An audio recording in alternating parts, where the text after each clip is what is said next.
Okay, no problem, Deputy.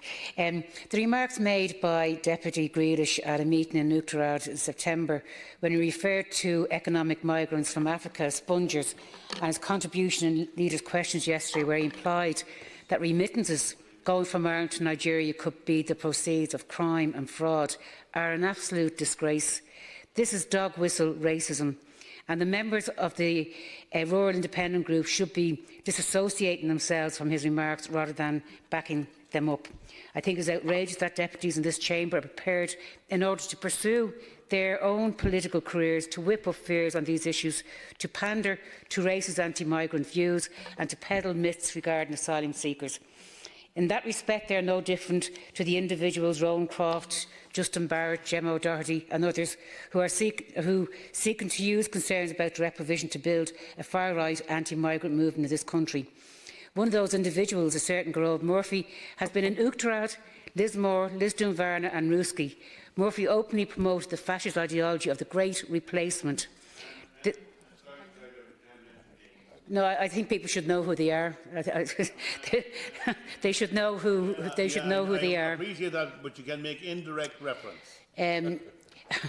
It's openly promoted the fascist ideology of the Great Replacement, and this is a lunatic conspiracy theory which goes back directly to the Nazi Party, which claims that there is a plan to replace the white population in Europe through the dilution of national identity and the promotion of multiculturalism.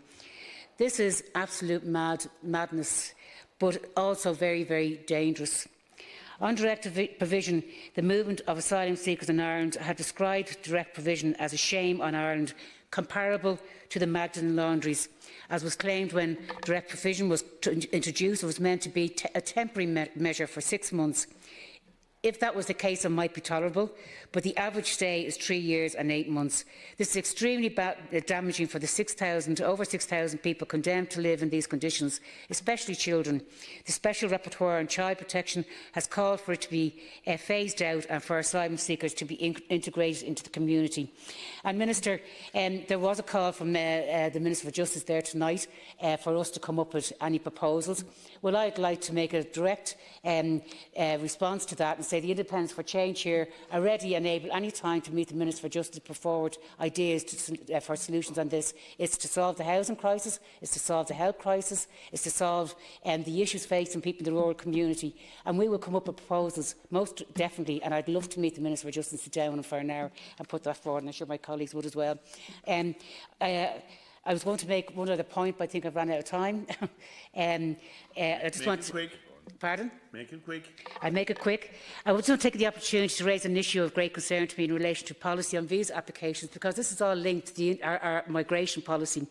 I invited a person over from Pakistan 2 years ago into this country, and he was refused his visa application because he said the documents submitted or deemed to be false and not satisfied the event would take place. I would put to the immigration section, all they had to do was ring me and find out was that taking place. They didn't, and this person was refused application into the country on that basis. And I wrote to the Minister of Justice on this and the Minister for Foreign Affairs, and I'd like a reply on it because I think it's an absolute disgrace that people are treated like that. Yep.